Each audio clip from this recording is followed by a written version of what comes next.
Hey folks, you guys ever buy a or go into a dealership to buy a used car? Not a used car place, okay? This is a dealership, whether it's a Ford dealer, Chevy dealer, Toyota dealer, to go there to buy a used car. Just want to show you what I experienced today with a used car, okay? This is a GM car in a foreign car dealership, okay? Used car. Just want to show you. They always tell you, hey, it's a 35-point check that we did on the car. This is what they go by. This is what the mechanic looked at. Now remember, this is only an inspection sheet that they did. Okay, they tell you 35-point inspection, you think that they did something or they replaced something. They did nothing to a used car. Look what they wrote here. Inspect for fuel, oil, coolant, or other fluid leaks.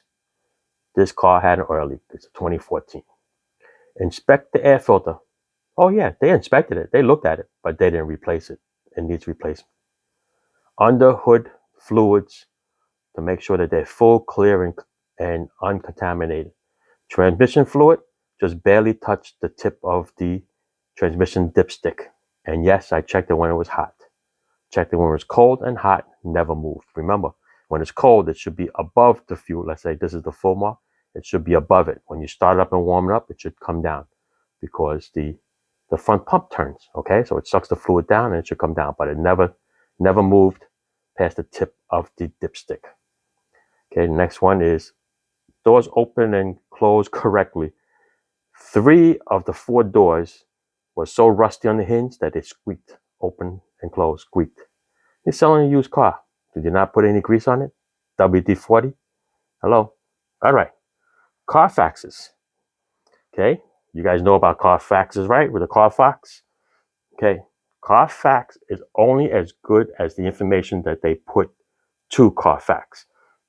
There is no guarantee that all this information is exactly what happened to the car. Okay? If you don't report it, nobody knows about it. If you blew a transmission, if you don't report it, it won't be in here. Vice versa, accident, if it's under a certain amount, they don't have to report it. They don't report it, you're not going to find it in the Carfax. Okay? But check this out. I question this. This is a 2014 car. This is 2016.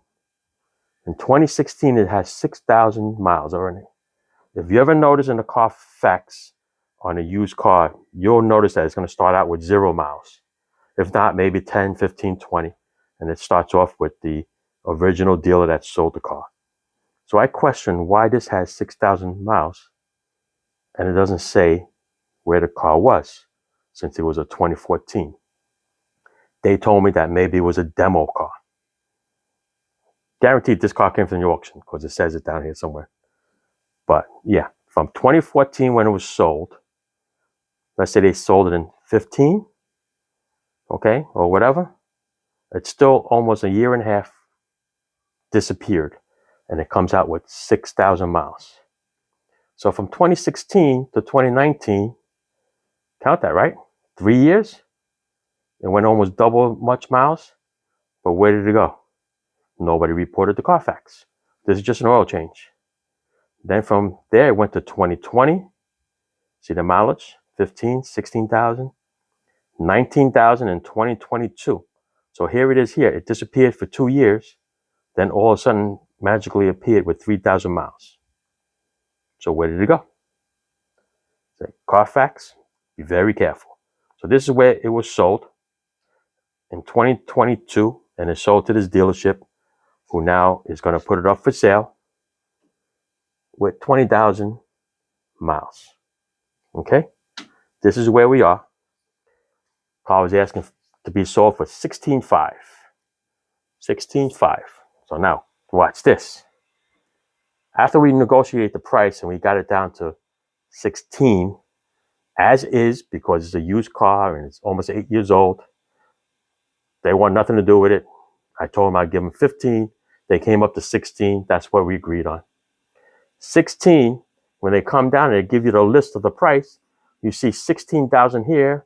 You get the document fees, which is mostly does BS anyway. Then you get the taxes that they give you.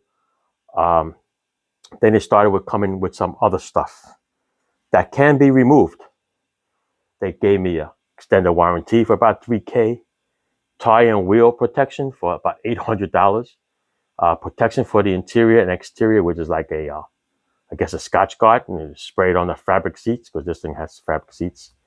They said gap insurance. Okay, gap insurance covers the difference between what the car is worth and how much you owe. So let's say the car is a year old, okay, and you owe $20,000 on the car, and the car is only worth $10,000. The gap insurance is supposed to make up the difference. Supposedly, I never saw gap insurance totally foot the bill, because if you're dumb enough to spend $20,000 on a $10,000 car, that is your problem. Gap insurance don't give anything about that. So be careful with that. The other one is loan protection insurance. It's usually 0.02% or 0.05% of the amount that you're financed. I guess that's for in case you don't pay, you can't pay or whatever. Not exactly sure what that is, but I told him I don't need that. I don't need that. I don't need that. I don't need that. And I don't need that.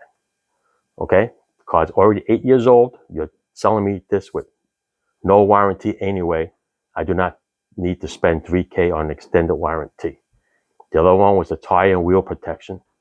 Really? I said, if I blow a tire or aluminum wheel, you just buy it from the junkyard. If you're from Brooklyn, New York, listen, you can get it at any junkyard, any tire shop. They'll steal one for you. Okay? Not paying $800. Plus, remember, this gets added onto your financing.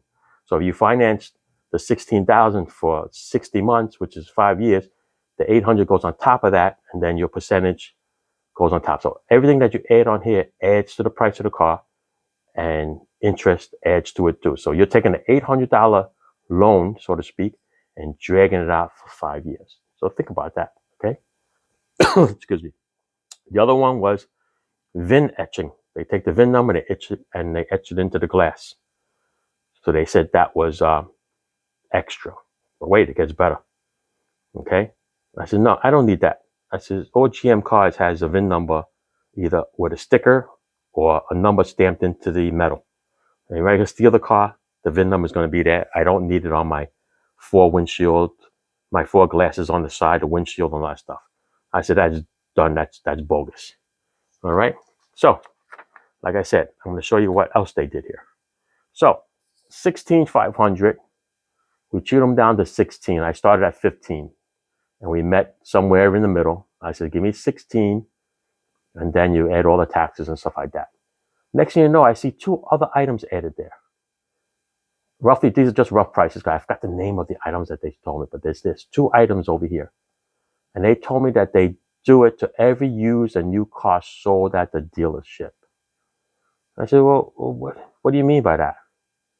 They told me we do this to every car. I think one was the window etching, and something else was, I don't know if it's, they do something. They prepare every car. And these are the 2 items that are charged. I said, well, let me ask you something. So on the website and in person here, it says the car is $16,500. It says nothing that these are mandatory fees that gets charged. I said, that's not right. And she gave me a look, the salesman. I said, well, let me explain this to you. So if I go to the store and I buy a nice expensive sneaker for $100, and I bring it to the cashier, and all of a sudden they say, all right, so your price is $200. So what are you talking about? So it's $100 for the sneaker, and $100 because we spray this waterproof crap on your sneakers, and we do it to every sneaker that we sell. I said, does that make sense to you? And she gave me like a look. So does it make sense to you? Okay, we're coming down here with $16,000, $16,500 to buy a car, and you're telling me that I have to spend another $900 because this is what you do to every car sold at your dealership. Does not make any sense. I should not have to pay for something that you add on. This should have been in the price. It should have said $16,500 plus another grand, $17,500 out the door for the car. You don't come up and tell me this afterwards. It's not on any advertisement. It's not on this window sticker. It's not anywhere. But anyway, like I said, I'm not paying $16,900 for the car. Okay, they told me they can't remove it. I says, well, then I don't want it. You never put it on it because it's something that you do to the car. You didn't do it yet. So you can't charge me for something that you didn't do, number one. And if you did do it, it should have been notified when we bought the car that this is mandatory. Every car gets it. It's $900 on top of that, because that would have changed the whole negotiation of the price. So she went back, salesman, took one item off. They said they can't take the other one. I said, no, forget it. Then we'll just cut the deal. So what happened was that they removed it. They took it off the price of the car. Okay, so that's how they removed it, because they said the sales manager or whatever, they still have to sell something to show that they showed something. So they took off the bigger price item. I think they reduced this down to about maybe $250, came out with $15,300 or whatever was what the price ended up with. So that was what we did there. Now it gets better. So now we go, give them the information to go buy the car. Comes back, goes, how much you want to put down? I said, $2,000. Comes back with a blow up list. If $2,000 will cost you this much per month for 60 months, whatever, 36 months, $3,000 will give you this much, $4,000 will give you this much. So we only want to put $2,000 on this used car. $2,000 is all I want to do. At the price that we set was $16,000. These things off. That's it. They go back, they come back, and they say, no, it's no good. We're going to need a co-signer. So we get a co-signer. Credit was 840. Okay. Credit score was 840. Got no bills, no mortgage, no nothing. Go back. They come back and say, no good. We need another $1,700. So what do you mean? So instead of $2,000 deposit, you want $3,700. They said yes. Says why? Because it's not us, it's the bank. So the bank is telling you that you can loan me. If I give $2,000 from 16, let's round it off, $14,000. So in other words, you can't give me a loan for $14,000, but if I give you $1,700, you give me a loan for $12,000? He says yes, because it's not us, it's the bank. So the bank is telling you that you need more money, but I'm telling you that we only have $2,000 to put down. If I had $3,000 or $4,000, I would have got the lower payment. So the guy says, well, it's only $30 a month extra if you look at it. So $30,000. Yeah, $30 a month. That's correct. So you're going to make the customer put out their credit cards and put $1,700 on their credit card so they can get a loan at whatever percentage you guys are selling it for right now. And it's only $30 extra a month. So why don't you just take the $1,700 off the price of the car, and he gets approved for the loan. Customer's happy, out the door, and you get to sell your car, because you know damn well that you didn't buy this car for $15,000. He didn't say nothing. He said he'll try again with the bank. Came back, he says he can't do it. We said, all right, want to cut our losses? Case closed. Okay, this was a used car. You didn't have any warranty on it. It would have been out the door. All I wanted was just my price, without these added on BS that the dealership does it to every car. So no. So be careful when you guys look at a car. It should be only the price of the car, document fees, which is the paperwork and all this other stuff they got to fill. Then you got taxes. Okay. And since this is a used car, make sure there's no doc fees, meaning they have like shipping charges and stuff like that. Now, this is a used car. What shipping charges? You bought it from the auction. Okay. So you got to be careful with that. Okay. A lot of people like to sell a used car like a new car, like it came from Michigan. So, or it came from the boat and it came this way from China or whatever. Okay. So you got to be careful. Read exactly what you have to pay and what you don't have to pay. And believe me, if you're smart about the car, you catch them in a little corner there, they will let go, or they'll find some way of not selling you the car. Okay? So listen, we didn't really need the car. It was just a little bit overpriced for us, but $15 I was willing to pay with no warranty. It only had 20,000 miles on it. But like I said, be careful with the fees, people. Don't make them overcharge you because they will rip you off. Okay, that's it. Used cars from a dealership. Okay, might be different when you buy it from a used car place because they usually only give you 30 to 90 days on a used car. So be careful. All right. Thanks for watching.